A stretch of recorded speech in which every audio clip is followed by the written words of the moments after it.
Warm welcome to झलक। I am पायल पवार और आज इस वीडियो में हम एक झलक डालेंगे पिछले हफ्ते की सारी खबरों पर, जो कि है एग्जाम पॉइंट ऑफ व्यू से मोस्ट इंपॉर्टेंट और आपकी जनरल नॉलेज के लिए भी। तो चलिए बिना वक्त जाया किए शुरू करते हैं। Restrictions on import of laptops postponed. The Indian government, through the Directorate General of Foreign Trade, has postponed the implementation of import restrictions on laptops, tablets, and personal computers until November 1, 2023. यानी भारतीय सरकार विदेश व्यापार महानिदेशालय ने laptop, tablet और personal computer पर import यानी आयात प्रतिबंधों की इम्प्लीमेंटेशन को 1 नवंबर 2023 तक के लिए स्थगित कर दिया है। एक इम्पोर्टेंट डिसीजन में directorate general of foreign trade ने भारत में लैपटॉप, टैबलेट और पर्सनल कंप्यूटर के इंपोर्ट के लिए लाइसेंसिंग जनादेश को स्थगित करने की घोषणा की है। सरकार ने पहले सुरक्षा चिंताओं के कारण और घरेलू विनिर्माण को बढ़ावा देने के लिए इन उत्पादों पर इंपोर्ट प्रतिबंध लगाया था। हालांकि हाल ही के घटनाक्रमों के आलोक में रिस्ट्रिक्शंस का इम्प्लीमेंटेशन जो है वो 1 नवंबर 2023 तक के लिए स्थगित कर दिया गया है। Rural and urban development connecting 6.4 lakh villages with broadband. The cabinet approved rupees 1.39 lakh crore for delivering final connectivity to households across all villages in the nation through the BharatNet project. Cabinet ने Bharat net परियोजना के माध्यम से देश के सभी गांवों में घरों तक फाइनल कनेक्टिविटी पहुंचाने के लिए 1.39 लाख करोड़ रुपए की मंजूरी दे दी है। इस डेवलपमेंट के माध्यम से दूरसंचार विभाग आगामी 2.5 सालों के अंदर सभी 6.4 लाख गाँवों को जोड़ने के प्रयास में तेजी लाना चाहता है। चल रही प्रगति से लगभग 1.94 लाख गांव पहले ही भारत नेट परियोजना में एकीकृत हो चुके हैं। Bharat broadband network limited state controlled BSNL की सहायक कंपनी कनेक्टिविटी के अंतिम चरण की पेशकश करने के लिए ग्रामीण स्तर के उद्यमियों के साथ सहयोग करेगी। भारत नेट जिसे भारत ब्रॉडबैंड नेटवर्क लिमिटेड के रूप में मान्यता प्राप्त है, दूरसंचार विभाग के तहत स्थापित एक सार्वजनिक क्षेत्र का उपक्रम है जो भारत सरकार के संचार मंत्रालय के तहत का एक प्रभाग है। Anti dumping duty on optical fibre. वित्त मंत्रालय ने डोमेस्टिक इंडस्ट्री पर प्रतिकूल प्रभाव को कम करने के लिए चीन, दक्षिण कोरिया और इंडोनेशिया से विशेष ऑप्टिकल फाइबर आयात पर एंटी डंपिंग शुल्क लागू किया है। व्यापार उपचार महानिदेशालय की रिपोर्ट के अनुसार इन देशों से सस्ते और घटिया इंपोर्ट्स में वृद्धि के कारण घरेलू ऑप्टिकल फाइबर उद्योग को हानिकारक परिणामों का अनुभव हुआ है। इन चुनौतियों के जवाब में वित्त मंत्रालय ने इन देशों से होने वाले स्पेसिफिक ऑप्टिकल फाइबर इंपोर्ट्स पर एंटी डंपिंग शुल्क लगाया है, जिसका उद्देश्य ऐसे डंप किए गए इंपोर्ट्स के परिणाम स्वरूप घरेलू उद्योग पर पड़ने वाले प्रतिकूल प्रभावों को संबोधित करना है। सिंगल मोड ऑप्टिकल फाइबर का दूरसंचार कंपनियों द्वारा 3G, 4G, 5G नेटवर्क की तैनाती, ग्राम पंचायतों को जोड़ने और रक्षा बुनियादी ढांचे को मजबूत करने में पर्याप्त उपयोग होता है। समान व्यापार प्रथाओं को बनाए रखने और घरेलू उद्योग के लिए एक बैलेंस्ड कॉम्पिटिटिव एनवायरनमेंट स्थापित करने के लिए एंटी डंपिंग कार्रवाइयां लागू की जाती हैं। उनका उद्देश्य इंपोर्ट्स में बाधा डालना या उत्पाद की लागत को अनुचित रूप से बढ़ाना नहीं। QR code based e-pass for SC एंट्री। Chief justice of India D.Y. Chandrachud launched Suswagatam portal to grant entry to the Supreme Court. ये innovative platform advocates, litigants and citizens को QR कोड आधारित ई-पास सुरक्षित करने का एक सुविधाजनक तरीका प्रदान करता है, जिससे उन्हें सुप्रीम कोर्ट के सम्मानित हॉल में प्रवेश मिलता है। सुस्वागतम पोर्टल अपने उपयोगकर्ता के अनुकूल मोबाइल एप्लीकेशन के साथ वादियों और आगंतुकों को QR कोड सक्षम ई-पास की सुविधा प्रदान करता है। ये डिजिटल पास न केवल एक स्मूथ एंट्री एक्सपीरियंस की सुविधा देता है, बल्कि एक एग्जिट क्रेडेंशियल के रूप में भी काम करता है, जो एक्सेस मैनेजमेंट की समग्र दक्षता को बढ़ाता है। हर घर तिरंगा बाइक रैली। उपराष्ट्रपति जगदीप धनखड़ ने दिल्ली के प्रगति मैदान में हर घर तिरंगा मोटरसाइकिल रैली को हरी झंडी दिखाई। इस नेशन वाइड कैंपेन में सिक्किम के सभी नागरिकों को 13 से 15 अगस्त तक अपने घरों, ऑफिसेज आदि पर राष्ट्रीय ध्वज यानी कि नेशनल फ्लैग फहराकर हर घर तिरंगा अभियान के जश्न में शामिल होने की अपील की जाती है। हर घर तिरंगा अभियान भारत के लोगों के बीच राष्ट्रवाद और देशभक्ति को बढ़ावा देने के सरकार के प्रयासों का एक हिस्सा है। यह अभियान भारत के सभी राज्यों और केंद्र शासित प्रदेशों में शुरू किया गया है।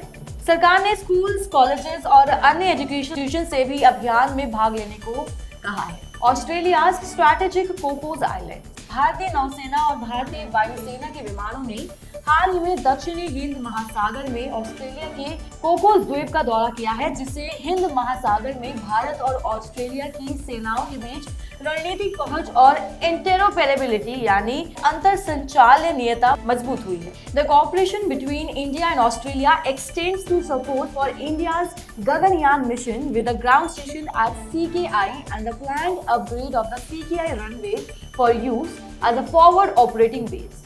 आपको बता दें, दोनों देश समुद्री क्षेत्र जागरूकता और पनडुब्बी रोधी युद्ध को बढ़ाने पर भी ध्यान केंद्रित कर रहे हैं और वे ऑस्ट्रेलिया में जापान और अमेरिका के साथ आगामी मालाबार बहुपक्षीय नौसैनिक अभ्यास में भाग लेंगे। सैन्य से सैन्य जुड़ाव का उद्देश्य क्षेत्र में निगरानी और प्रतिक्रिया क्षमताओं को बढ़ाना है, खास रूप से हिंद महासागर में चीनी नौसेना की बढ़ती उपस्थिति के जवाब में। African gene variant CHD-1L।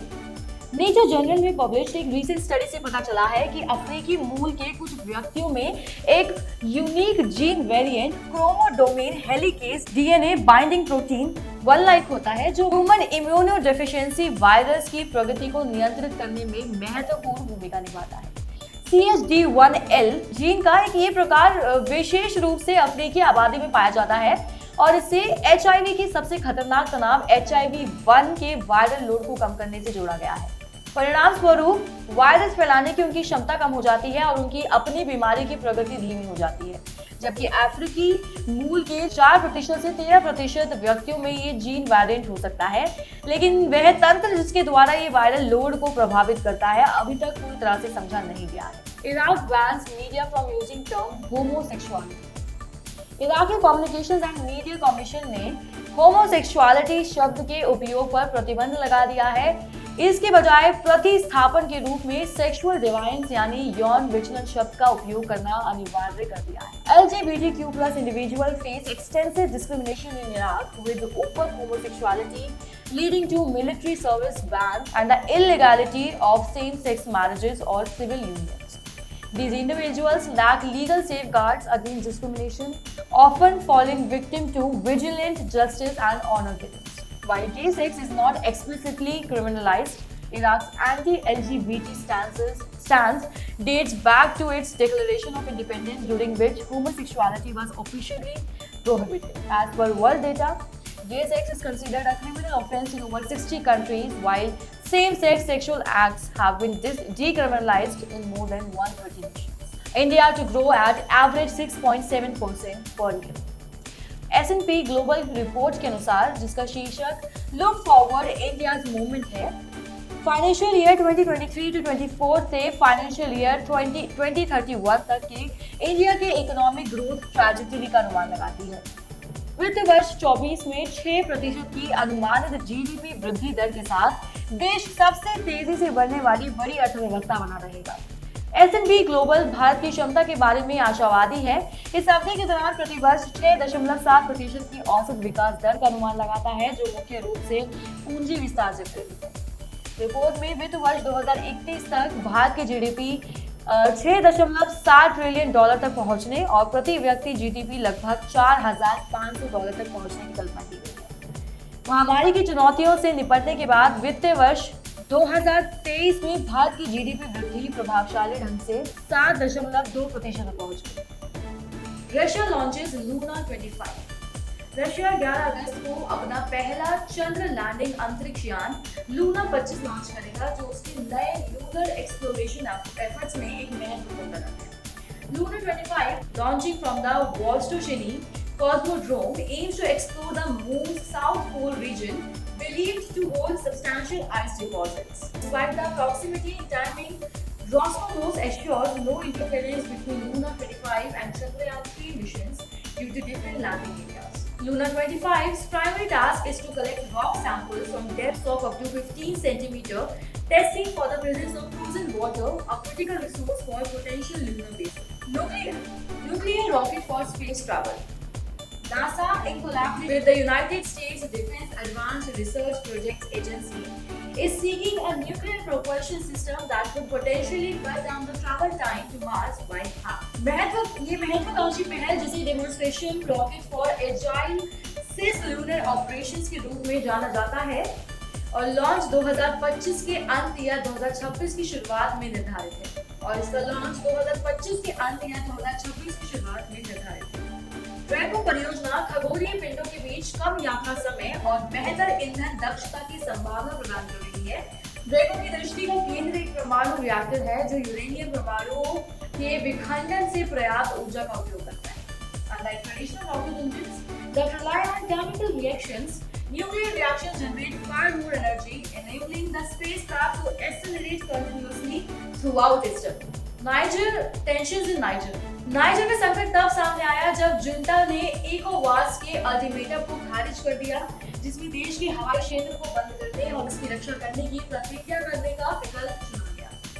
26 जुलाई को नाइजर में हाल ही में तख्ता पलट के बाद पश्चिम अफ्रीकी राज्यों के आर्थिक समुदाय को एक गंभीर स्थिति का सामना करना पड़ रहा है। तख्ता पलट के नेताओं ने अपदस्थ राष्ट्रपति को बहाल करने के लिए इकोवास की समय सीमा का उल्लंघन किया है, जिससे क्षेत्रीय नेताओं के बीच चर्चा शुरू हो गई है। ये लेख मौजूदा संकट, इकोवास की प्रतिक्रिया और क्षेत्र के लिए संभावित प्रभावों पर प्रकाश डालता है। अब बात करते हैं पीपल इन न्यूज, यानी उन लोगों के बारे में जो इस हफ्ते सुर्खियों में बने रहे और क्यों सुर्खियों में। हुन मानेट। कंबोडिया के राजा ने हुन सेन के बेटे हुन मानेट को देश का नया नेता नियुक्त किया है, जिससे सत्ता सौंपने की शुरुआत हुई और लगभग 4 दशकों का शासन समाप्त हो गया है। श्री हुन सेन ने पिछले महीने घोषणा की थी कि वह पद छोड़ रहे हैं और अपने सबसे बड़े बेटे को सत्ता सौंप रहे हैं। इसके बाद राजा नोरोडोम सिहामुनी ने हुन मानेट को प्रधानमंत्री नियुक्त करते हुए एक शाही फरमान जारी किया है।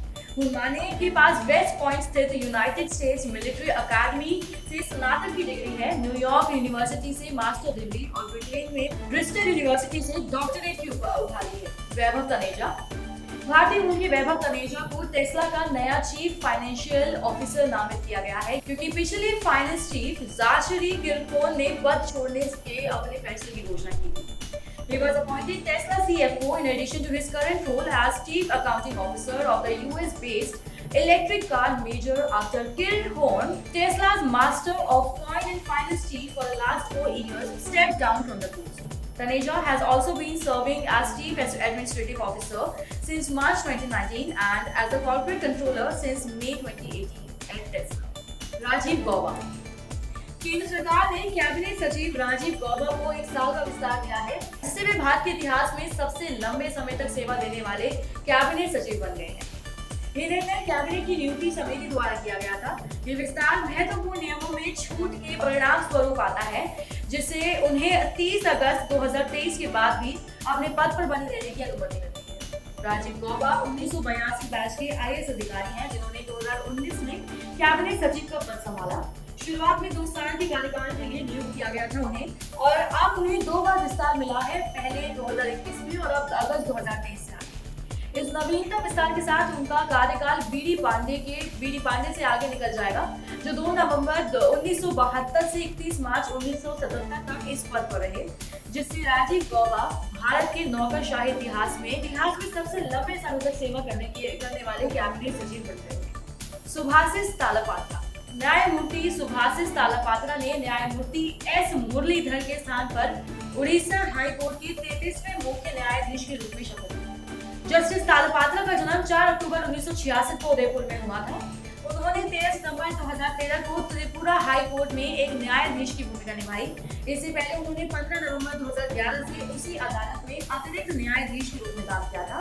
2018 और 19 में उन्होंने 2 मौके पर अस्थायी रूप से त्रिपुरा हाई कोर्ट के कार्यवाहक मुख्य न्यायाधीश का पद संभालने का सम्मान किया।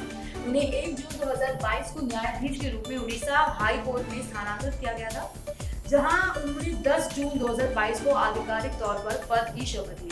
संजय कुमार अग्रवाल। IRS अधिकारी संजय कुमार अग्रवाल ने central board of indirect taxes and customs के अध्यक्ष के रूप में कार्यभार संभाला है। The CBIC, which deals with policy making in indirect taxes, GST customs exercise, is headed by a chairman and has 6 members in the board. आपको बता दें, संजय कुमार अग्रवाल ने विवेक जौहरी का स्थान लिया है, जो 31 मई को CBIC प्रमुख के रूप में सेवानिवृत्त हुए। संजय कुमार अग्रवाल 1 मार्च 2022 से CBIC बोर्ड में सदस्य के रूप में कार्यरत हैं। Amit Jhingra. Insurance Regulatory and Development Authority of India approved the appointment of Amit Jhingra as the new Managing Director and the Chief Executive Officer for SBI Life Insurance Company Limited.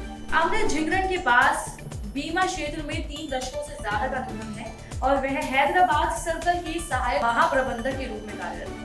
वे 1991 में एक probationary officer के रूप में company में शामिल हुए थे और तब से एसबीआई लाइफ के साथ। अमित झिंगरन एसबीआई शिकागो के सीईओ के पद पर भी रह चुके हैं और SBI life insurance company limited Bharat में संचालित पद पर भी रह चुके हैं। आपको बता दें SBI life insurance company limited Bharat में संचालित एक प्रमुख और प्रतिष्ठित बीमा कंपनी है। So friends that's it for today. मिलते हैं नेक्स्ट वीक झलक में। अगर आपको ये वीडियो पसंद आया हो या किसी भी तरह से यूजफुल लगा हो तो please like, comment and share. Also subscribe to our channel for more videos like this and don't forget to hit the bell icon for updates. Thank you.